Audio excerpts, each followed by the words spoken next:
यांच्या सकट तुम्हालाही आमच्या क्षत्रिय असण्याबद्दल काय वाटतं जाणून घ्यायचं आहे आम्हाला. आपणासी आम्ही शूद्रच वाटतो.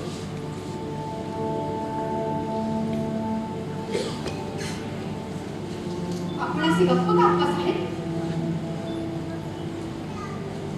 गप्प राहून त्यांनी खूप काही बोलून दाखवले नाही महाराज, म्हणजे आपला हा प्रश्न अगदी अनपेक्षितपणे आला. हे आपण काय बोलतो आप्पासाहेब? नारायण भटाच्या त्या फरारानंतर आम्ही आपणास किती वेळा निरोप पाठवला की या संबंधी आम्हाला आपल्याकडून खुलासा हवा आहे. ही एक धार्मिक बाब आहे, नाजूक बाब आहे. यावर सखोल चर्चा व्हायला हवी. चर्चा व्हायला हवी? आम्ही क्षत्रिय आहोत की नाही आहोत यावर चर्चा होणार. क्षमासावी महाराज, पण मध्ये बोलल्याशिवाय राहत नाही. काळाच्या ओघात आता क्षत्रिय आणि वैश्य हे दोन वर्ण नष्ट झालेले आहेत. आता फक्त दोनच वर्ण शिल्लक आहे, ब्राह्मण आणि शूद्र. प्रोफेसर विजापूरकर, आपण ग्रंथमाला आणि काय ते समर्थ या दोन पत्रकांचे संपादक आहात, पण आपलं वाचन खूपच तोकडं दिसतंय. ते कसं काय राहायचं आहे? हा सिद्धांत विजय नावाचा ग्रंथ आपल्या वाचनात आला नाही का? या ग्रंथामध्ये स्पष्ट लिहिलंय, छत्रपती एक क्षत्रियच आहे.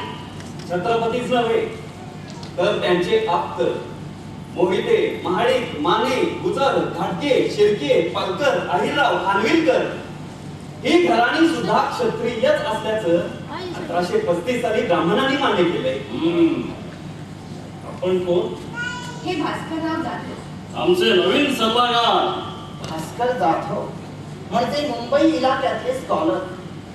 मॅट्रिकला पहिले आलेले बहुजन समाजातले भास्कर जाधव म्हणजे आपणच का? हो, तेच हे भास्कर जाधव, MA LLB. यांचाही धर्मासंबंधीचा अभ्यास चांगला आहे. ते इंग्रजी अंमल आल्यापासून तुम्ही कसलाही अभ्यास करायला लागले. तर काय? प्रस्तुत विषयावर या वृत्तपत्रात कोदंड या टोपण नावाने लिहिणाऱ्या केशव सीताराम ठाकरे या लेखकाने बघा काय लिहिलंय. हा कोदंड ब्राह्मण ज्येष्ठ आहे. संधी मिळेल तेव्हा काहीतरी तिरकस लिहित असतो आपल्याबद्दल. हे लिहिताय, भोसले घराणं हे क्षत्रियच असून अखिल हिंदुस्थानात पट्टीचे शिष्य म्हणून गाजलेले जे उदयपूरचे राजपूत राजघराणे त्यांच्याशी भोसल्यांच्या वंशावळीचा धागा नेऊन भिडवण्याची मुस्तदेगिरीची कामगिरी बाळाजी औजीने केली होती. क्षमा असावी महाराज, पण फक्त वेदोक्ताचाच विचार करायचा झाला तर आपल्या राजवाड्यावरील वेदोक्त विधी बाबासाहेब महाराजांच्या म्हणजे आपल्या आजोबांच्या कारकिर्दीतच बंद झालेले आहेत. बंद झालेले नाही, बंद पाडले गेलेले आहेत. आपण कोण, काय आपलं नाव? आपण जरा मध्ये न बोलाल तर बरे. ते मध्ये बोलणार आप्पासाहेब. अहो, त्या कामासाठीच नेमले आम्ही त्यांना. बाबा महाराजांच्या काळातले वेदोक्त विधी बंद पाडले. रघुनाथ शास्त्री नावाच्या त्या काळातल्या राज्योपाध्यांनी तुमच्याकडे पुत्रप्राप्ती होत नाही किंवा पुत्र संतान जगत नाही त्याचं कारण तुम्ही वाड्यावर वेदोक्त विधी करता अशी महाराजांच्या आजोबांना त्यांनी भीती घातली. ती भीती साथ नसेल कशावरून? विजापूरकर, इतिहास सांगतोय महाराज की ज्या ज्यावेळी राजवाड्यावर वेदोक्त विधी झाला त्या त्यावेळी छत्रपतीचं सिंहासन डळमळीत झालेलं आहे. वेदोक्त करणाऱ्या सातारच्या प्रतापसिंहाच्या मृत्यूनंतर ब्रिटिशांनी सातारची घाटी खालसा केली. उगाच नाही, शिवाजी महाराजांना राज्याभिषेक करून घेण्यासाठी काशीहून गागा भटांना बोलावं लागलं. पण त्या गागा भट्टाचं तरी शेवटी काय झालं? शिवाजी महाराजांचा राज्याभिषेक करून परत गेल्यावर चौचकुपात पडून मेला तो. आणि शिवाजी महाराजांचं तरी काय झालं? वेदोक्त मंत्रांनी राज्याभिषेक करून घेतला खरा, पण त्याची फळं त्यांच्या चिरंजीवाला भोगावी लागली. शिवाजी महाराजांबद्दल अपशब्द बोलता? त्या थोर पुरुषाबद्दल वावग बोलण्याची लायकी आहे का तुमची? स्वतःचा स्वार्थ साधण्यासाठी काय वाटेल ते गैरसमज पसरवता आणि वर बंद पडलेलं आंदोलन पुन्हा सुरू करण्यासाठी लाल मोठे देतात. चला चालतो येतो. साहेब, आम्ही आपला शेवटचा विचारतोय. आपण आमच्या राजवाड्यावर वेदोक्त पद्धतीचे विधी करणार आहात की नाही? त्यासाठी आम्हाला संबंध एक बैठक बोलवावी लागेल. बोलवा, बैठक बोलवा, समित्या नेमा, परिषद भरवा, काय वाटेल ते करा. या पुढं या राजवाड्यावर सगळे धार्मिक विधी होतील ते फक्त वेदोक्त पद्धतीचे. बैठक राग घालून घेऊन कसं चालेल महाराज? धर्मशास्त्र जे सांगतं शेवटी आपण तेच मान्य करणार ना. धर्मशास्त्र सांगतंय की महाराज क्षत्रिय आहेत, आपण त्यांचे कुलोपाध्य आहात आणि म्हणून वाड्यात महाराज ठरवतील त्याप्रमाणे धार्मिक विधी करणं हे आपलं कर्तव्य आहे. आमच्या कर्तव्याची जाणीव करून देण्याची जबाबदारी आम्ही तुमच्यावर सोपवलेली नाहीये. राजमान्य राजश्री भास्कर जाधव, आप्पासाहेब, आपण हा विषय जास्त ताणून धरू नये हे उत्तम. आमच्या आजी सासऱ्यांच्या काळात बंद पडलेली वेदोक्त पद्धत पुन्हा सुरू करायची दरबार तर्फे आम्ही आपणास विनंती करत आहोत. क्षमा असावी राणी सरकार, पण हा निर्णय माझ्या एकट्याचा असू शकत नाही. यासाठी आम्हाला संबंध पुरोहित वर्गाचा सल्ला घ्यावा लागला. पुरोहित वर्गाचा सल्ला आपण नंतर विचारात घेऊ. आप्पासाहेब, आपण आमचे राजोपाध्याय या नात्याने या राजवाड्यावर वेदोक्त पद्धतीचे विधी करणार आहात की नाही?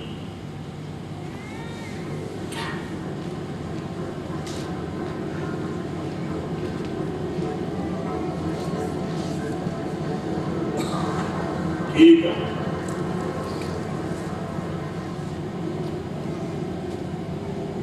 नीट लक्ष देऊन ऐका.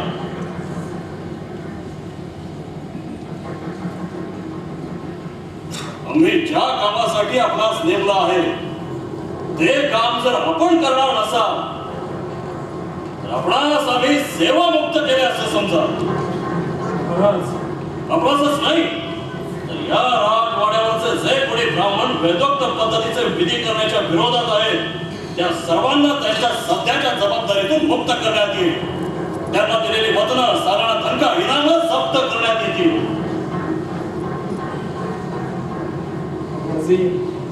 ब्राह्मणांच्या मदतीशिवाय राजवाड्यावरील कारभार चालेल असं वाटतं आपल्याला महाराज? कदाचित जास्त चांगला चालेल.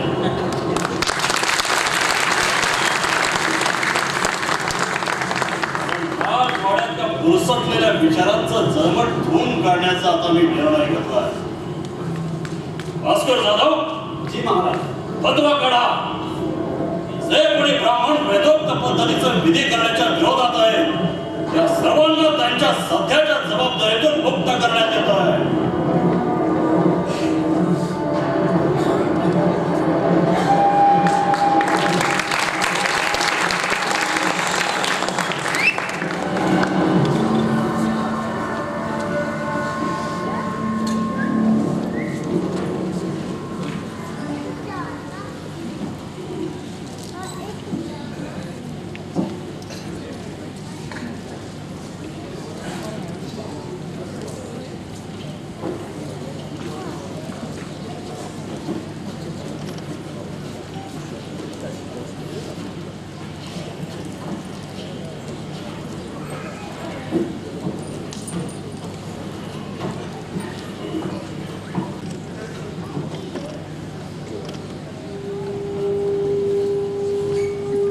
इंग्रज सरकारच्या ह्या अडमुठेपणाच्या धोरणामुळे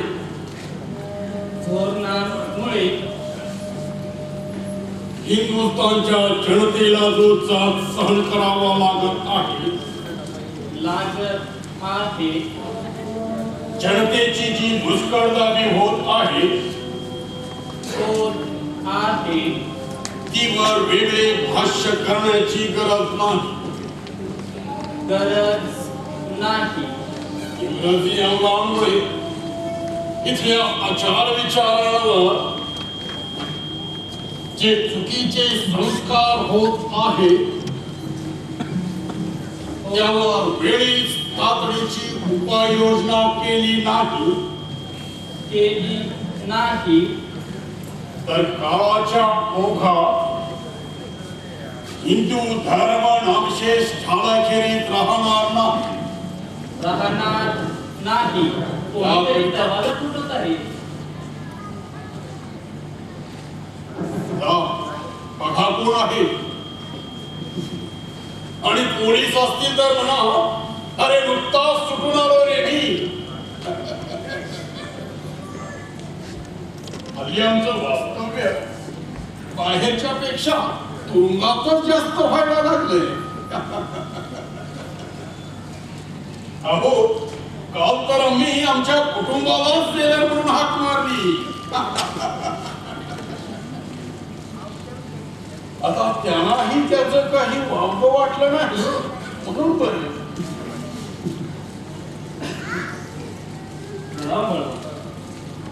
प्रणाम. यावेळी राजोपाध्याय प्रोफेसर विजापूरकर. बसा.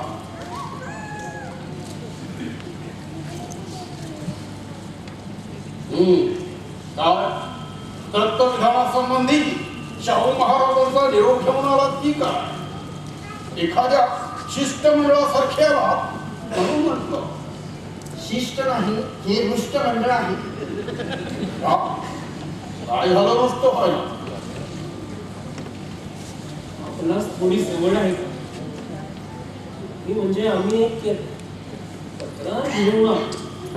सवड तर आम्हाला तुरुंगात सुद्धा मिळत नाही. पण तुम्ही बोला, काय तक्रार आहे आणि का विरोध? छत्रपती शाहू महाराजांविरुद्ध. वा, काय झालं? काही नाही. एकदा ते आमचे शिष्य दारू ढोसून राजवाड्यावर आले. तुमचे शिष्य?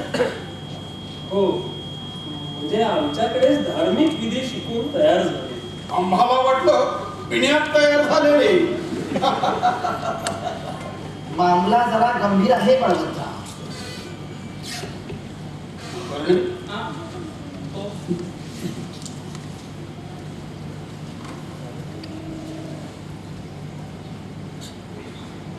ठीक आहे, बोला. तर ते आमचे नारायण भट नावाचे शिष्य एकदा स्नान न करताच पूजा सांगायला लागले. दारू ढोसून आलेले. हो, स्नान न करता पूजेला बसले. हो. आणि तरीही तुमचे शिष्य. आपण पुढचं ऐकून घ्यावं बळवंतराव. जी काही गडबडीत होतं असं कधीतरी. तुमचं की शिष्याचं? गोष्ट गंभीर आहे बळवंतराव. ठीक आहे, बोला. एवढ्यावरून त्या वेदशास्त्रे संपन्न ब्राह्मणाला महाराजांनी चापकाने फोडून काढले. फक्त म्हणजे आम्ही महाराजांच्या जागी असतो तर हत्तीच्या पायी दिला असता त्याला.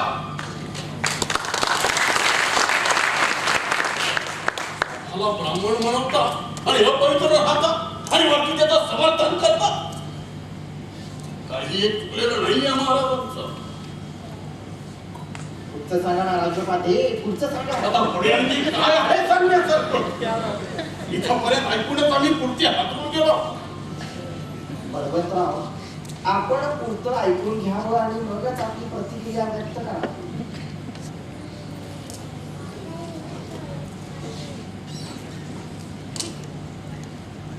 ठीक आहे, बोला. त्या दिवसापासून महाराजांनी एक वेगळाच आग्रह धरलेला आहे. कसला? राजवाड्यावरील सर्व ब्राह्मणांनी आंघोळ केली पाहिजे. कसला?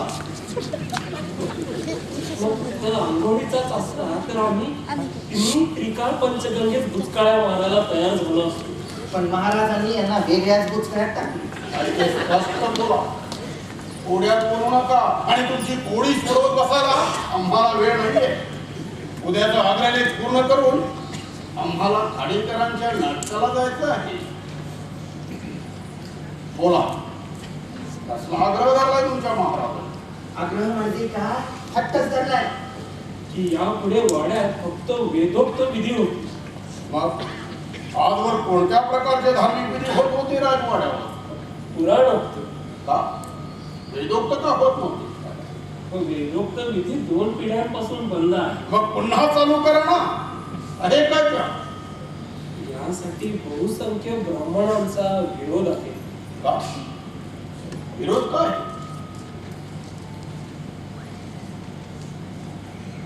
क्षत्रियांच्या घरी वेदोक्त विधी करणं शास्त्राला धरूनच आहे. क्षत्रियांच्या घरी पण शूद्राच्या शूद्र छत्रपती शूद्र शुद्धीत आहात का? छत्रपतींच्या सिंहासनावरचा माणूस शूद्र कसा असेल? शाहू महाराज दत्तक वारस आहे. दत्तक वारस असले तरी क्षत्रिय दत्तक वारस आहे. भोसले कुळाचे दत्तक वारस आहे. ज्यांची नाव थेट राजस्थानच्या सिसोदिया घराण्याशी जुळते. आणि हे सर्व तुम्हाला ठाऊक नाहीये का? उगाच हलक्या वयस पडू नका, नाही तर प्रकरण अंगाशी येईल. तुम्ही असे गप्प का? प्रकरण खरंच अंगाशी आलेलं आहे. हे कसं का? महाराजांना शूद्रपित्र म्हणालात की काय? हो हा? थोडंसं असंच झालं. ते आमचे नारायण भट नावाचे शिष्य महाराजांना तोंडावर म्हणाले की आपण शूद्र आहात. आपण कोणत्या प्रकारचे शिष्य निर्माण करत राहिलो? याची भिन्न माणसे आपल्या समाजात आहे. म्हणून आपला समाज बदनाम झालेला आहे. प्रश्न तत्वांचा आहे अरे बाळा. कसला भोडक्याचा तत्वाचा प्रश्न? वेदोक्त हा छत्रपतींचा अधिकार आहे. आणि ते म्हणतात तर करा वेदोक्त विधी. त्यासाठीच निर्णय ना त्यांनी तुम्हाला. तुमचे अन्नदाते आहेत ना ते. अन्न तोडले त्यांनी आमचं. हे कसं काय? वाड्यावर वेदोक्त पद्धतीने विधी करण्यास नकार देणाऱ्या समस्त ब्राह्मणांना सेवेतून मुक्त केले महाराजांनी. म्हणजे प्रकरण एवढ्या थराला गेलंय का? खरंच नव्हे तर आमचंही वतन जप्त केलं, तणखा बंद केला. विनाकारण राजवाड्यावर जायला आम्हाला बंदी आहे. वाड्यातल्या 50% ब्राह्मणांना घरी बसवले महाराज. दारोदार फिरून भिक्षुकी करायची पाळी आली आहे. भिक्षुकी द्यायला सुद्धा लोक काचकूच करताय महाराजांच्या भीतीपोटी. मग आम्ही काय करावं अशी तुमची अपेक्षा आहे? आपले आणि महाराजांचे संबंध चांगले आहेत. तेव्हा हे प्रकरण जर आपण आपल्या केसरीमधून नसास लावलं म्हणजे ब्राह्मणांच्या बाजूने, तर कदाचित महाराजांचा आमच्यावरील राग शांत होईल. आणि आमच्यावर होईल हे होणे नाही. का? का काय? शाहू महाराजांनी आमच्यासाठी काय काय केलं ह्याची कल्पना नाहीये तुम्हाला. एक मांडलिक राजा असून सुद्धा त्याने आमच्या शिवाजी क्लबला गुपचूप पैशाची मदत केलेली आहे. काही बंदुका पाठवून दिलेल्या आहेत. स्वराज्याच्या चळवळीसाठी अप्रत्यक्षरित्या हातभार लावणारी व्यक्ती आहे ती. आणि त्यांच्या विरुद्ध केसरीतून काही लिहिणं म्हणजे एक मित्र गमावण्यासारखं आहे. मग ही मैत्री एक तर्फी आहे असं समजा बळवंतराव. काही कळलं नाही. काही महाराज दत्त विधान प्रकरणी महाराज आपल्या बरोबर कसे वागले आपल्याला ठाऊकच आहे. हे प्रकरण अद्याप न्यायप्रविष्ट आहे. आणि निकाल आपल्या विरुद्ध लागणार हे निश्चित आहे. हे कसं काय? ताई महाराजांनी कोल्हापूरच्या बाळा महाराज पंडितांना दत्तक घेतलं सुद्धा. काय? आणि तेही खास छत्रपतींच्या उपस्थितीत. आम्ही 18 ऑगस्टला महाराजांची भेट घेतली होती. 19 ऑगस्टला दत्तविधान झालं सुद्धा. काही माणूस आहेत तुमचे ते महाराज. 18 ऑगस्टच्या भेटी आम्हाला कल्पना सुद्धा दिली नाही. आता आमच्या विरुद्ध खटला दाखल करण्याचा त्या अल्पमती स्त्रीचा मार्ग मोकळा झाला. अस्टन साहेबांना आताच कारण मिळालं आम्हाला तुरुंगात टाकायचं. अगदी बरोबर. त्या प्रकरणी महाराजांनी सरकार दरबारी गुप्तपणे पत्रव्यवहार सुद्धा सुरू केला आहे म्हणे.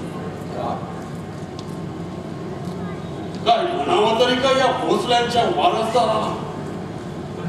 आम्हाला वाटलं होतं की शिवाजी महाराजांचा आदर्श हे ग्रस्त पुढे चालवतील. रक्तविधानाच्या वेळी आम्ही दिलेला आशीर्वाद अगदीच फुकट गेलेला दिसतो. भोसल्यांचा वारसा सांगणारा या महाराजांमध्ये शिवाजी महाराजांचा सत्याभिमान, देशाभिमान, स्वाभिमान अंशतः सुद्धा अस्तित्वात नाही. हे त्या मांडलिक संस्थांचं दुर्दैव म्हणायचं. कुलकर्णी हो जरा इकडे या.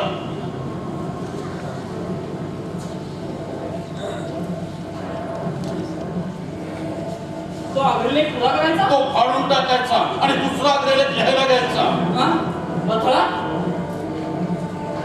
वेदोक्ताचं खूळ.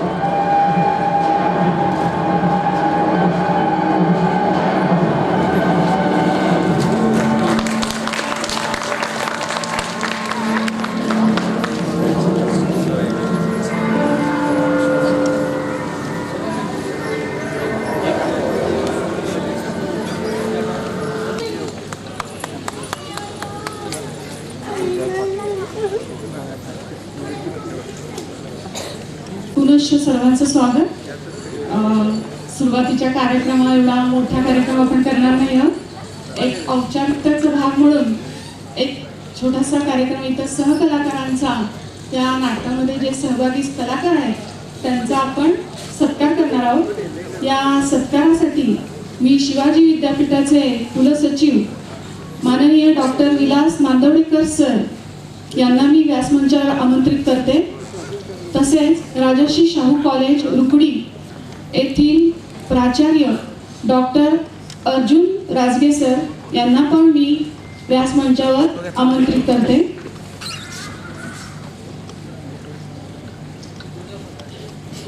इथे मी सर्व कलाकारांची नावं घेते. त्या सर्व कलाकारांनी व्यासमंचावर यायचे.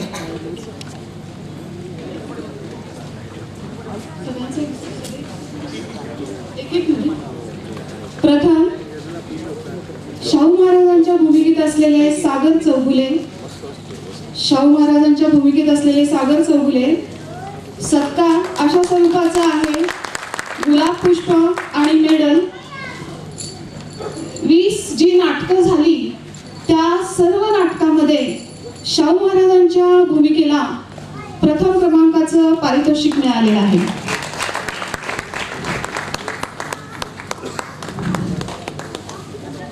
त्यानंतर राणी लक्ष्मीदेवी भूमिकेत असलेल्या स्नेहा बिरांजे यांचाही आम्ही गुलाब पुष्प आणि मेडल देऊन सत्कार करीत आहोत. सर्व कलाकारांनी इथंच उभं राहायचंय. लोकमान्य टिळकांच्या भूमिकेत असलेले नागेश पाटील.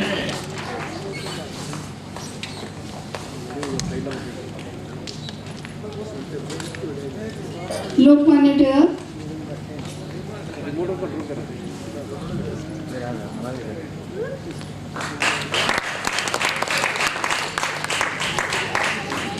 भास्करराव जाधव भूमिकेत दीपक खटावकर.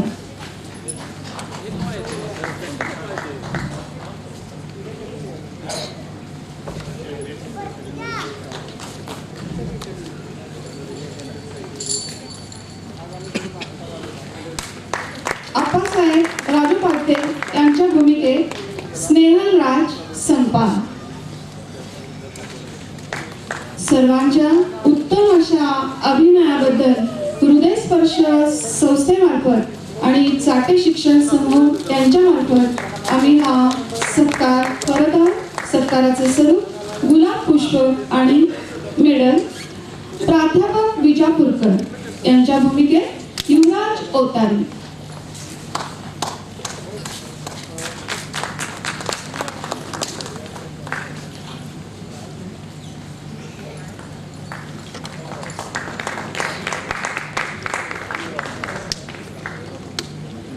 शिवाच्या भूमिकेत दिग्विजय कालेकर.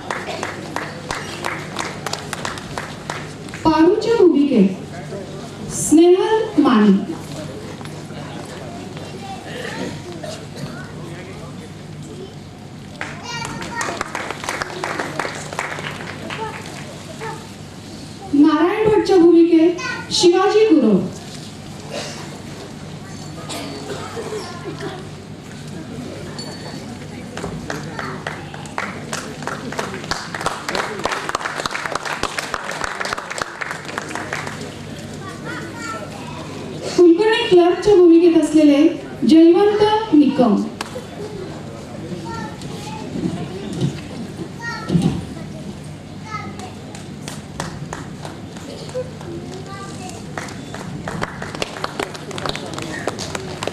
या नाटकाचे परिश्रमपूर्वक अभ्यासपूर्ण दिग्दर्शन करणारे सुनील माने आणि प्रकाश पाटील सर.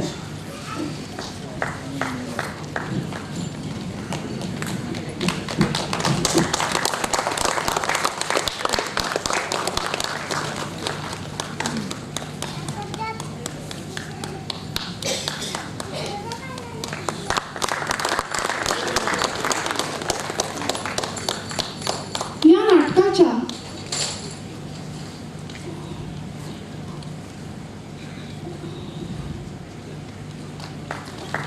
उत्तम सादरीकरणासाठी नेपथ्याची जबाबदारी ज्यांनी उचलली असे हिंदुराव पाटील आणि अनिल माने सर आणि विशेष कौतुकाची बाब यांना सुद्धा या उत्कृष्ट नेपथ्याबद्दल प्रथम क्रमांक मिळाले आहे.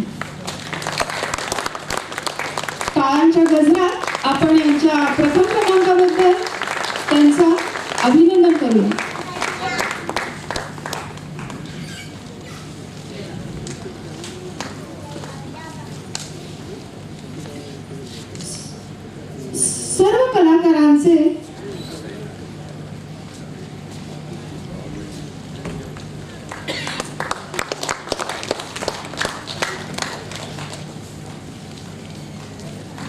सर्व कलाकारांचे उत्तम रंगभूषा करणारे शशिकांत यादव, अर्जुन निकम.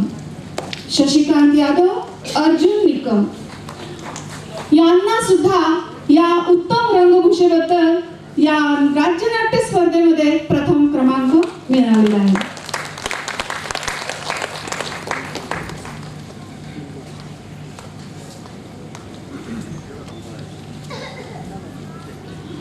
उत्तम वेशभूषाकार सनी मेन्सवेअर. सनी मेन्सवेअर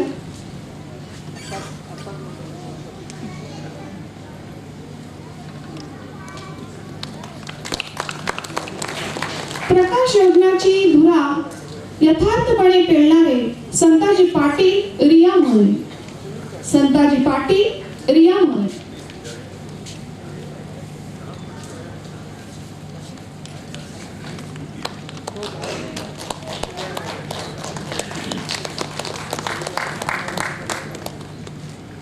या अग्निदिव्य नाटकास ज्यांनी पार्श्वसंगीत दिलेलं आहे असे शेखर गुरोसर.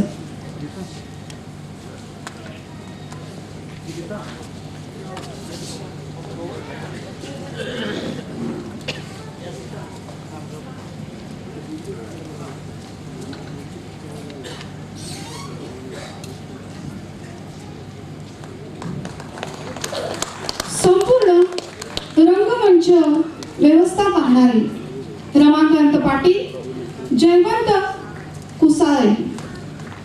रमाकांत पाटील, जयवंत कुसाळे.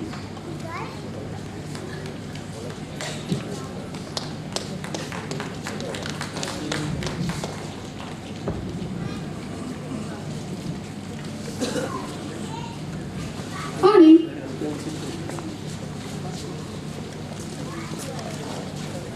शेवटचा एक महत्वाचा सत्कार या अग्निदिव्य नाटकासाठी अग्निदिव्याप्रमाणे ज्यांनी परीक्षा दिली, आपल्या देहाचा, अन्नाचा, घरादाराचा कोणताही त्यांनी विचार केलेला नाही, महिनाभर अहोरात्र ते कष्ट करत आहेत असे हृदयस्पर्शचे अध्यक्ष श्री पद्माकर सर यांचा सत्कार करण्यासाठी मी विनंती करते.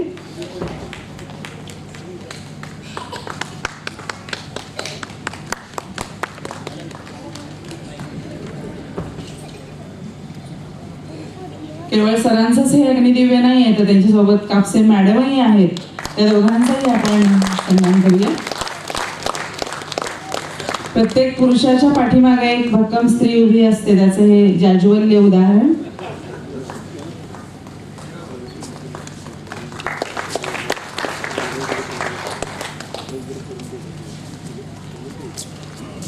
यानंतर एक उद्घोषणा होणार आहे.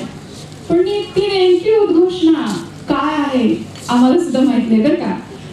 तर त्यांच्याच वाणीतून आपण ऐकूया. मी विनंती करते चाटे शिक्षण समूहाचे सर्वेसर्वा संचालक माननीय भारत खराटे सर यांना. उपस्थित व्यासपीठावरील सर्व सन्माननीय सर्व कलावंत अग्निदेवीचे प्रदेश परिषदेचे पद्माकरजी कापसे आणि उपस्थित सर्व प्रेक्षक. मगाशी आपण जेव्हा पाहुण्यांच्या उपस्थितीमध्ये कार्यक्रम सुरू केला त्यावेळेसही थोडंसं गडबड असल्यामुळे आपल्याला बोलता आलं नाही. पण निश्चित पद्धतीनं या अग्निदेवीच्या सर्व कलावंतांसाठी हाच विषय घेऊन आपण मगाशी सांगितल्याप्रमाणे चित्रपटाची निर्मिती करणार आहोत आणि हा खरा त्यांचा गौरव होणार आहे. दैवानी मूव्हीज ही आमच्या समूहाची जी फिल्म निर्माण करणारी कंपनी आहे, जिनं महाराष्ट्रात चिमणी पाखरं, बिनधास्त, बहिणीची माया असे अनेक चित्रपट जवळपास 12-13 चित्रपट आम्ही काढले. त्यापैकी 3 चित्रपटांनी महाराष्ट्रामध्ये खूप नाव कमवलं आणि त्याचं पुढचं पाऊल म्हणून इथून पुढे आपण ऐकलेलं आहे की सांगते ऐका हा खूप गाजलेला चित्रपट होता. त्याचं रिमेकिंग तुका पाटील म्हणून आम्ही करतो. एक गाव 12 भानगडी त्या चित्रपटाचं रिमेकिंग करतो. म्हणजे दरवर्षी साधारणतः 2 चित्रपट मराठी आणि 1 चित्रपट हिंदी असं आमचं येत्या 10 वर्षाचं नियोजन. त्यामध्ये अग्निदेवीची सगळी टीम कशी सामावता येईल याचा आम्ही निश्चित पद्धतीने प्रयत्न करणार आहोत. या निमित्तानं पुन्हा एकदा या कार्यक्रमासाठी आपल्या शिवाजी विद्यापीठाचे कुलसचिव माननीय नांदेडकर सर, प्राचार्य राजर्षी शाहू कॉलेज रुगडीचे डॉक्टर राजगे सर, या सभागृहामध्ये सर्व निमंत्रित ज्यांनी कापसे सरांच्या हकेला वाद दिले आणि इथे आले त्या सर्वांचं निश्चित पद्धतीने आम्ही आभार मानतो. त्यांच्या उपस्थितीशिवाय हा कार्यक्रम रंगतदार झाला नसता. आपण कलाकारांच्या आणि तुमच्यामध्ये न थांबता पुढील कार्यक्रमाकडे जाऊ. तत्पूर्वी कापसे मॅडमना विनंती करू की पुढील त्यांनी संचलन करावं. जास्त वेळ घेणार नाही, 1-2 मिनिटच. हृदयस्पर्शी अध्यक्ष श्री पद्माकर कापसे यांना विनंती करते की त्यांनी एक आवाहन करणार आहे तुमच्या समोर. त्यांनी ते आवाहन करावं.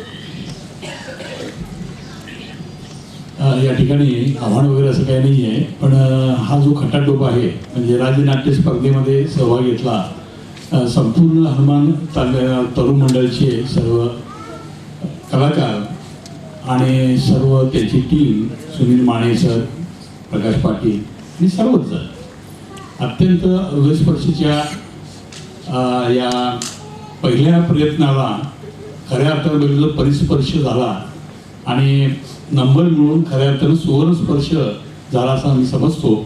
आणि त्यावेळेस सुद्धा आम्हाला जो काय खर्चाचा विषय होता किंवा आता सुद्धा खर्च भरपूर आहे. खऱ्या अर्थानं आम्ही जर बघितलं तर आम्ही प्रवेशिका तशाच दिलेल्या आहेत. म्हणजे अगदी मोजक्या मला वाटतं 1-2% लोकांनीच काही थोडंसं घेतला प्रयत्न केला, पण हा सुद्धा खटाटोप आहे. पुढं पुण्याला जायचं आहे. नाट्य स्पर्धेसाठी आपण उत्सुक असतो, हौशी असतो, पण शेवटी हौस चालत नाही. सगळं नेपथ्य म्हणा, सगळ्या कलाकार किंवा येणं जाणं प्रचंड खर्च. आता निर्मिती मगाशी सांगितलं मी की राज्यनाट्य स्पर्धेचं शासन जो खर्च देतो तो फक्त निर्मिती खर्च 3,000 रुपये दिल्याचं जाहीर केलं. आज अखेर ते मिळालं नाही. मी दोष देणार नाही, पण ही वस्तुस्थिती आहे. पण असे काही कलाकार लोक आहेत की त्यांनी बघितलं तर रोजंदारीवर आहेत काही कलाकार की ज्यांची चहाची टपरी आहे किंवा टेलर काम करणार आहेत, पण ही सगळी गुणी कलाकार आहेत. आणि ह्या गुणी कलाकारांच्यामुळे इतकं चांगलं अगदी दिव्य आम्ही पेलवू शकलो. तर यासाठी आम्हाला पुण्याला जाण्यासाठी सुद्धा चांगल्या पद्धतीनं नेपथ्य, चांगल्या पद्धतीनं रेफरी किंवा जाणं येणं बऱ्याचशा गोष्टी आहेत. आर्थिक नियोजन आहे. शक्यतो मान्यवर लोकांनी, काही लोकांनी कल्पना दिली की बाबा काय हरकत नाही आम्ही सपोर्ट करू, पण सगळ्याच गोष्टी होत नाहीत. तर या ठिकाणी थोडंसं छोटी मदत मोठ्या राज्यासाठी अशा पद्धतीने 1-2 हे ठेवलेले. ज्याला काय इच्छा शक्य असेल सहकार्य करावं एवढंच मी सांगतो आणि थांबतो. धन्यवाद. कलाकारांच्या वतीने मी सांगू इच्छिते, ज्याचं त्याचं भाग्य ज्याच्या त्याच्या लेखी लिहिलेलं असतं. आज आपल्या या ठिकाणी राजणे सर आणि कुलसचिव नांदवडगे सर आगंतुक या ठिकाणी मान्यवर म्हणून उपस्थित झालेले आहेत.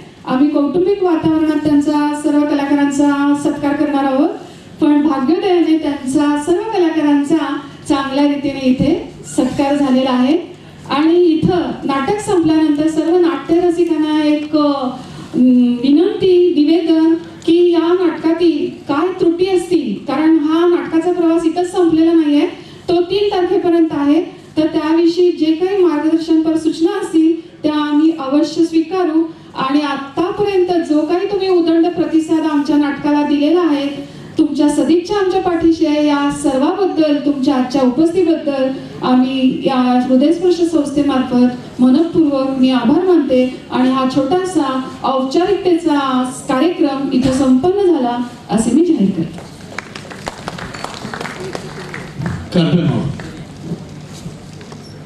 नेहमी नाटक आपल्याबरोबर नेहमी येताना कोण ना कोणतरी आणावं, कारण का प्रत्येकाला हा कोल्हापूरचा राजर्षी शाहू महाराजांचा विशेष समजेल काय.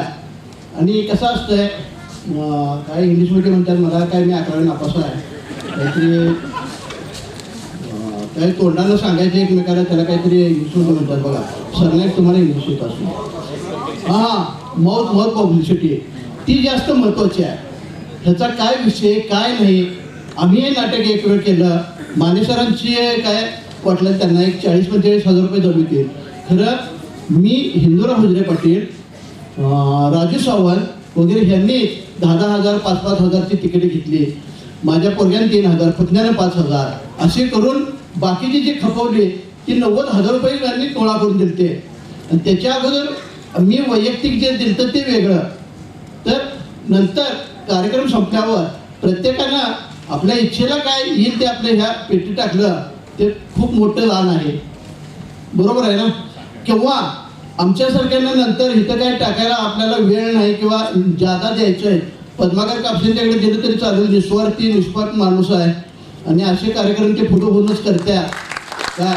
त्यामुळे त्यांच्याबद्दल मला काय बरं वाटलं नाही, पण एकदम भारी वाटलं. तर बेंबीच्या डेटापासून त्यांच्या ह्या कार्याला शुभेच्छा.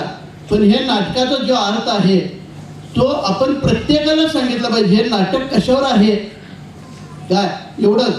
कारण आतापर्यंत जी नाटकं आहेत काय काय झाली, मला काय सांगायचं आहे, माझं काय चुकलं विकलं, ह्यांना भरपूर गर्दी असायची, तशी ह्या पण नाटकाला आपल्या भरपूर गर्दी चालू झाली पाहिजे एवढीच इच्छा. धन्यवाद.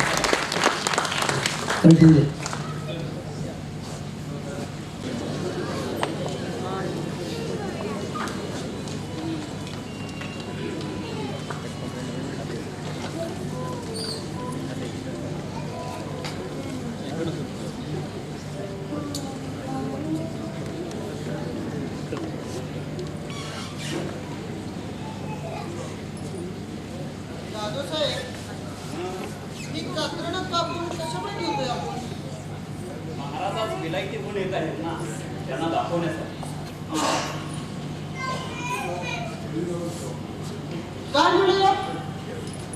तुला सांगत बसायला मला वेळ नाही शिवा.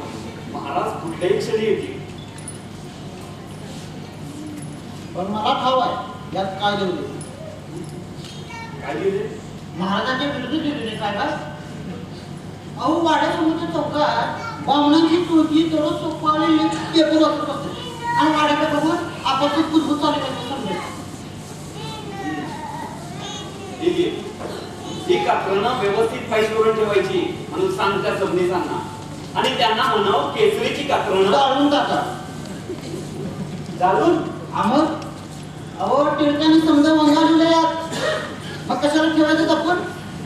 त्यापेक्षा माझ्याकडे द्या, आमच्या आईच्या पोराची घोड्या तरी करायला येतील. तुला सांगितलंय तेवढं कर.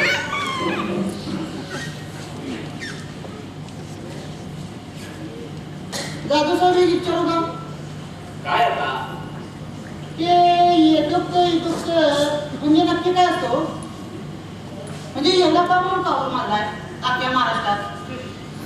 शिवा, या सगळ्या गोष्टी तुझ्या बुद्धीच्या पलीकडल्या आहेत रे. कवा येणार नाही आमच्या बुद्धीच्या आली. मला आधी संस्कृत शिकावं लागेल. म्हणजे बाणांची भाषा. होय म्हणजे ती शिकवणार. होय, सध्या तरी तेच शिकू शकतो. आपल्याला नाही कोण शिकवणार. सध्या तरी नाही. पण महाराजांच्या डोक्यात त्या संदर्भात काहीतरी सुरू करायचा विचार आहे. लवकरच बहुजन समाजासाठी संस्कृत मधून काहीतरी सुरू करायच्या त्यांच्या योजना आहेत. मग ते आता मला त्रिगणेशा मी करणार. मला वाटतं तुला आधी मराठी पासून सुरुवात करायला हवी, अगदी मोडी लिपीतून. काय आम्हाला आधी मोडीतच काढता येईल. श्री गणेश काय? श्री गणेशा. मी तेच म्हणलं की त्रिगणेशा म्हणा बघू तुम्ही. हे बघ, तुझं मराठी सुधारत बसायला मला वेळ नाही, नाहीतर माझंच बिघडायचं.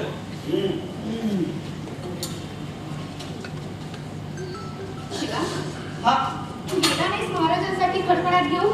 आज खडखडाची काय जरुरी नाही. गोरा स्वयं मोटर गाडी पाठवणार आहे महाराजांना आणाया. होय राणी साहेब, महाराजांची गुरुजी फ्रेझर साहेबांनी महाराजांसाठी गाडीची व्यवस्था केली. हो का? म्हणजे महाराज कुठल्याही क्षणी येतील. शिवा, हा पसारा आवडता घे. होय. शिवा, ही काकरणा राहू दे इथे. आणि तू निघ.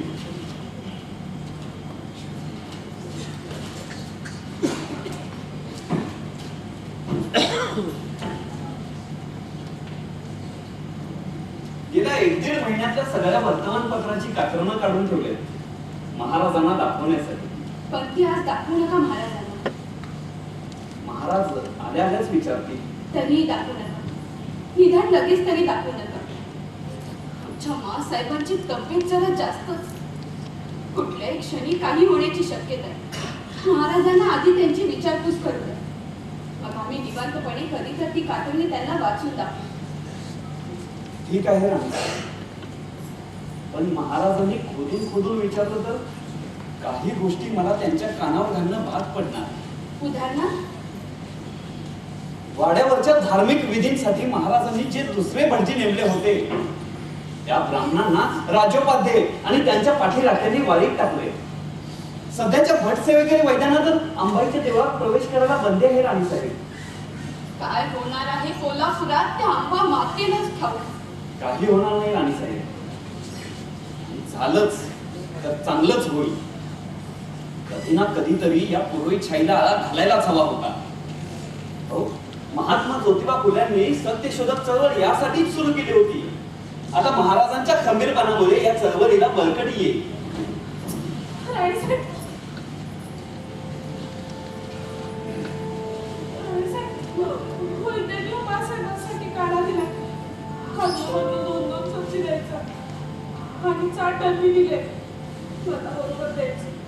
पारू, तू एवढी दुःखी का दिसतेस? वैद्य काय म्हणाले का मासाहेबांच्या तब्येतीबद्दल? अगं बोल ना. वाड्याच्या आणि आसपासच्या घराच्या भिंतीवर लटकलेल्या पंजांचे ठसे उमटवले कुणीतरी. काय? हा सगळा त्या लोकांचा चुकत व्याप आहे. आपण घाबरून जाऊ नये राणी साहेब. लोक म्हणतात या शराब आहे बापांचा. आता वाड्यावर काहीतरी अशुभ घडतात. यातलं काही एक बोल नको मासाहेबांसोबत. हत्तीच्या वेदोक्त पुराणोक्त प्रकरणामुळे ते खचून गेले. भास्करराव, आम्ही आत आहोत मासाहेबांजवळ. महाराज आले की आम्हाला कळवतो.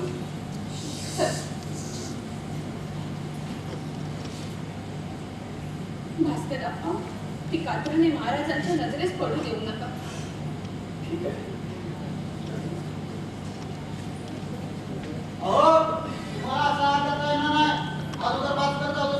परवानगी घेतला तर कोण भास्कर जाधव चल हो बाजूला. इथं कमरेत हात घाली.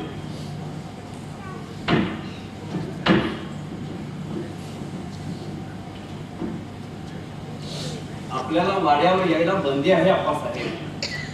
आपण कोण आम्हाला बंदी का? आणि आपला काय संबंध? माझा काय संबंध आहे हे आपणास चांगलंच ठाऊक आहे. महाराजांच्या गैरहजेरीत इथला कारभार मीच बघतोय. ते बघतोय आम्ही. तुम्हीच तर ब्राह्मणाबद्दल विष का लावलं महाराजांच्या मनात? या वाड्यातून ब्राह्मणांची हकालपट्टी करण्यामागे आपणच तर कारणीभूत आहात. तुमच्या कुठल्याही हल्ल्याला प्रत्युत्तर द्यायचं नाही अशी महाराजांची आज्ञा नसती तर तुमचेच दात तुमच्याच घशात घालायला वेळ नसता लागला मला. बघा कसा उर्मटपणे बोलतोय. दत्ता घरा घरचं श्वान यालाच म्हणतात. तुमचं झालं असेल बोलून तर तुम्ही जाऊ शकता. महाराज यायची वेळ झालीये. तुम्हाला इथं बघितलं तर माझी या वाड्यातून गच्छंती होईल. ती तर होणारच आहे कधी ना कधी. आम्हा सगळ्या ब्रह्मवृत्तांच्या सहीने व्हॉइस रॉय लॉर्ड कर्जन यांच्याकडे गेलेला अर्ज मंजूर झाला की तुमची गच्छंती ठरलेलीच आहे. ती होईल तेव्हा होईल. सध्या आपण दोघांनीही इथून निघावं अशी मी आपणास विनंती करतोय. अरे नाही जाणार आम्ही. आम्ही महाराजांच्या मातोश्रीची भेट घ्यायला आलो. महाराज जरी आमच्याशी जुलमाने वागले तरी साहेबांना आमच्याबद्दल आदर आहे. महाराज भलेही वेदोक्त करीत असले. यथोक्त येदोक्त वगैरे महाराजांनी कधीच म्हटलेलं नाहीये. उगाच येदोक्त वगैरे म्हणून महाराजांची चेष्टा करू नका. कारण ही केवळ महाराजांची नाही तर कोल्हापूरच्या सगळ्याच ब्राह्मणेतर समाजाची चेष्टा आहे. जाता निघा आणि शहाणे असाल तर महाराजांच्या सहनशीलतेचा जास्त अंत बघू नका. नाही तर सध्या फक्त तुमची वतनं आणि वेतन जप्त झालेत. उद्या घरदार सुद्धा जातील. तुमच्यासारखी नतद्रष्ट मंडळी दरबारात असल्यावर दुसरे काय होणार. पण मला एक कळत नाही, काल परवापर्यंत सत्यशोधक चळवळीत अग्रेसर असलेला हा माणूस इथे घुसला कसा. आणि कसली भाग्याची सत्यशोधक चळवळ.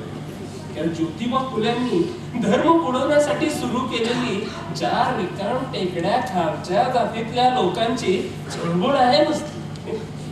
काय हो भास्करराव, काय तुमच्या त्या सत्यशोधक चळवळीत वेद बी तर सब झूट आहे, थोतांड आहे. मग वेदोक्ताचा आग्रह धरणाऱ्या दुराग्रह धरणाऱ्या महाराजांच्या दरबारात तुम्ही कसे काय हुआ.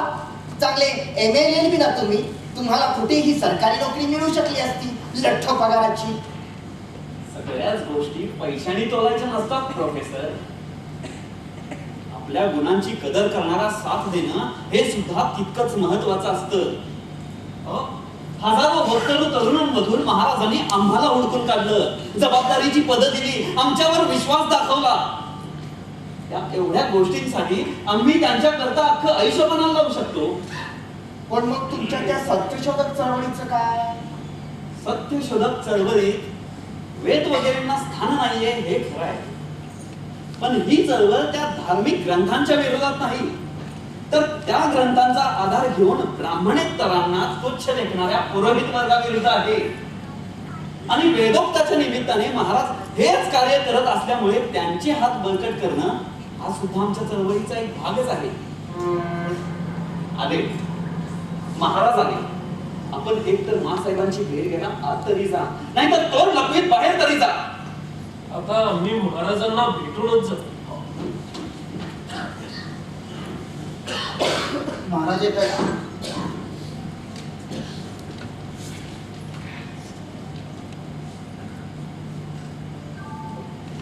प्रणाम महाराज. भास्करराव, सर्व काही कुशल. मासाहेबांची तब्येत जरा बरी नाहीये. त्यांचं औषध सुरू आहे ना. होय महाराज. राणी साहेब रात्रंदिवस शुश्रूषा करतायत मासाहेबांची.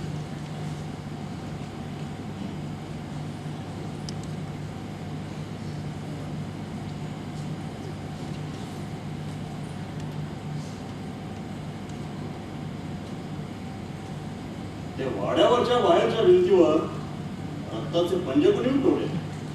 त्याची चौकशी सुरू आहे महाराज. ब्रह्मवृंदांची काय हालचाल. नांगी टाकली की नाही अजून. नांगी टाकायची गोष्ट दूर महाराज. त्यांनी आता फणा काढलाय. प्रणाम महाराज. अरे तुम्ही आहात होय. आम्हाला वाटलं सवली पडली आहे कोणाची तरी भिंतीवर. आम्ही महासाहेबांची विचारपूस करायला आलोय. अर्थात आपण आज विलायतून येणार हे ठाऊक होतच आम्हाला. आहे जिवंत आहे अजून.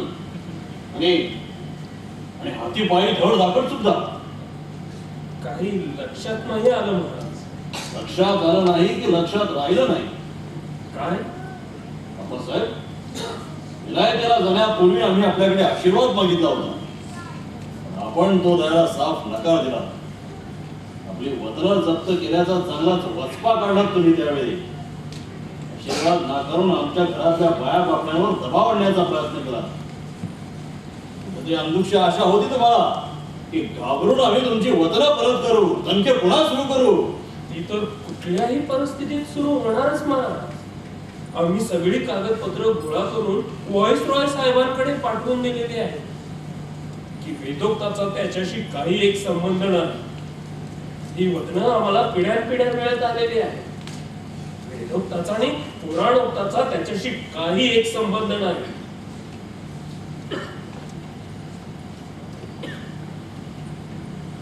महाराज, आपण उगाच हे प्रकरण ताणून धरताय. आपल्या या वेदोक्ताच्या हट्टामुळे महाराष्ट्रात आपली किती बदनामी होते याची कल्पना आहे का?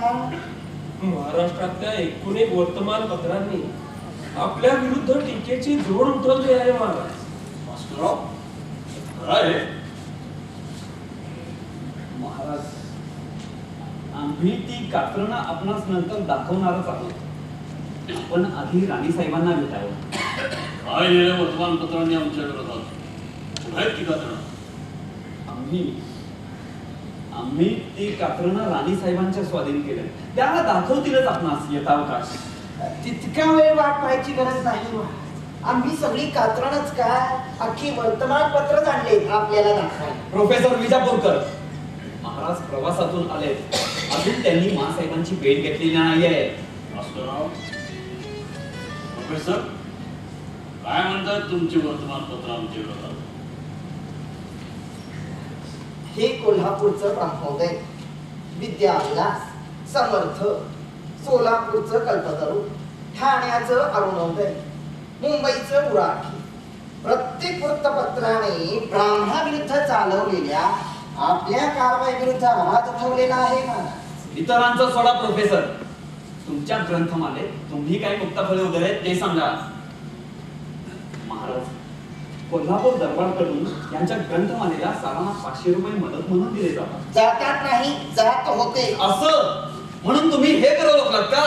काय लिहिलं यांनी आमच्या विरोधात? वाचा ते भास्करराव.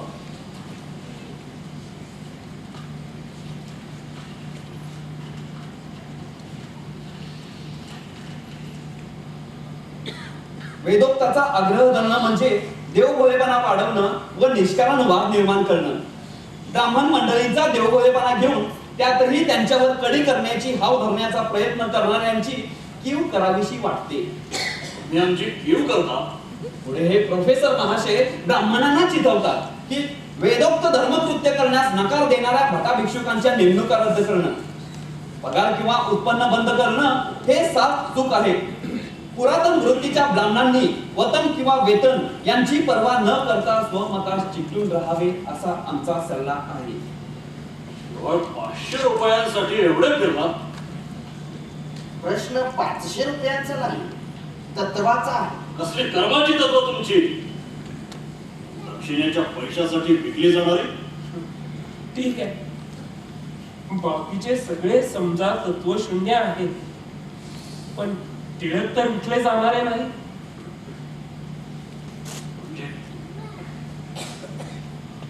एकाने आमच्या विरोधात केले.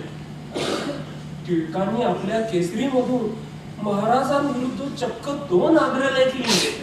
दाखवा भास्करराव, आता जरा केसरीतले अग्रलेख वाचून दाखवा, नाही तर आम्ही वाचून दाखवतो.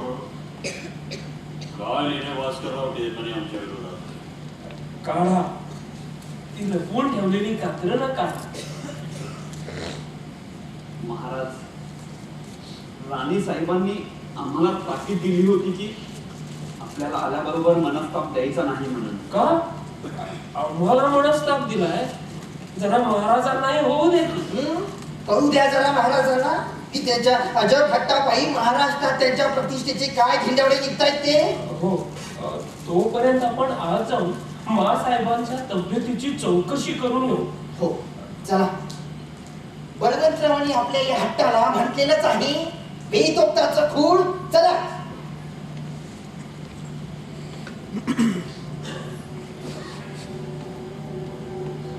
वाचा भास्करराव.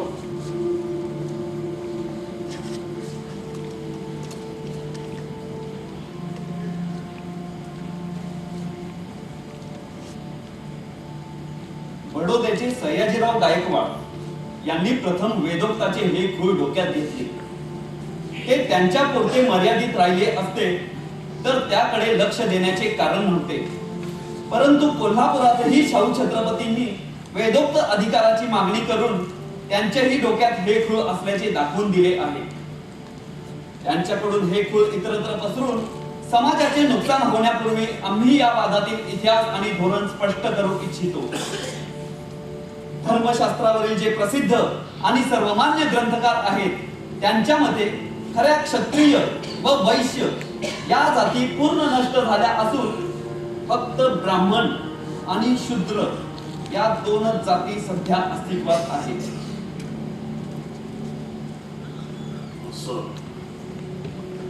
म्हणजे जगातलाही आम्ही शूद्रच वाटतो. शिवाजी महाराजांचा राज्याभिषेक वेदोक्त मंत्रांनी झाला, व्रतबंधही वेदोक्त मंत्रांनी झाला, पण त्यांच्या घरातले सर्व संस्कार वेदोक्त होत असत अशाबद्दल कोठेही पुरावा नाही. तेव्हा जे शिवाजी महाराजांच्याही घरात घडत नव्हते ते आपल्या घरात घडावे असे म्हणणे म्हणजे शुद्ध वेडेपणा.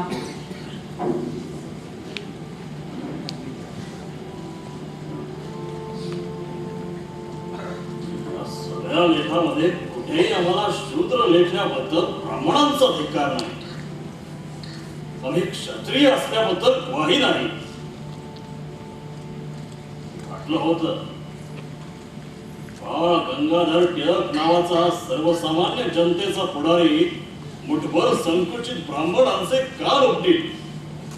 त्यांना मुकाट्याने माघार घ्यायला लागले. लेख वाचल्यावर खात्रीच पडली गेल्या तांबोळ्यांचा पुढारी शेवटी जातीवरच गेला.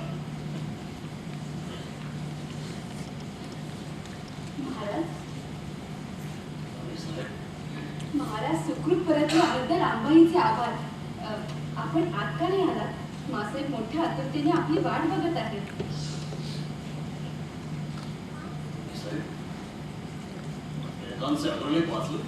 भास्करराव, मी आपल्याला सांगितले होते. आम्ही ते अग्रलेख महाराजांपासून दरवून ठेवण्याची पराकाष्ठा केली राणी साहेब, पण आप्पासाहेब आणि प्रोफेसर विजापूरकरांनी मुद्दामच अग्रलेखाचा उल्लेख करून महाराजांना डिवचलं. त्यांची हक्कलपट्टीच केली पाहिजे.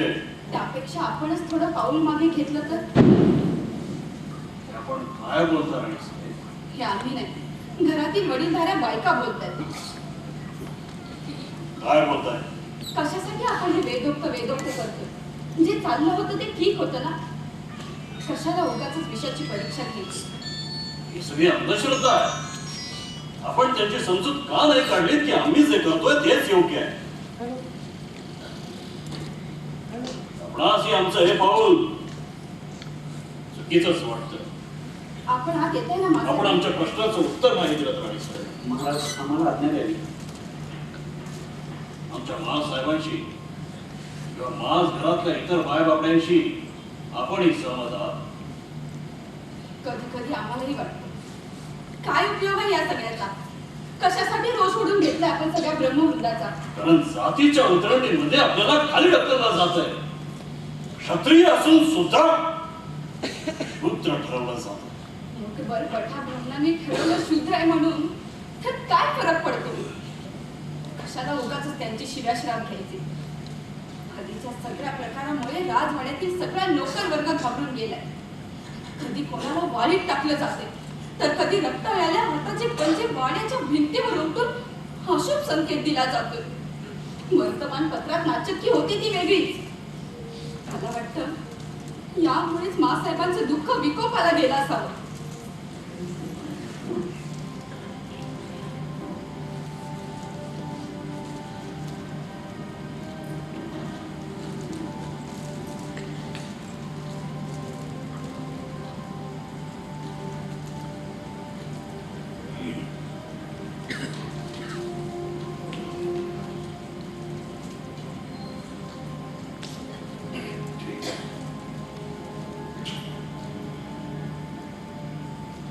जाऊन सांगा आमच्या महासाहेबांना त्या जर बऱ्या होणार असतील तर आम्ही हा वेदोक्ताचा आग्रह सोडून देतो. पण मग या पुढं या राजवाड्यात राहण्याचा आपल्याला काही एक अधिकार नाही हे सर्वांनी ध्यानात ठेवा. म्हणजे ही गादी महाराणी ताराराणी भोसले यांनी स्थापन केलेली आहे. महाराणी ताराराणी आणि महाराणी ताराराणी या छत्रपती शिवाजी महाराजांच्या सुनबाई होत्या. ऐकलं तुम्ही?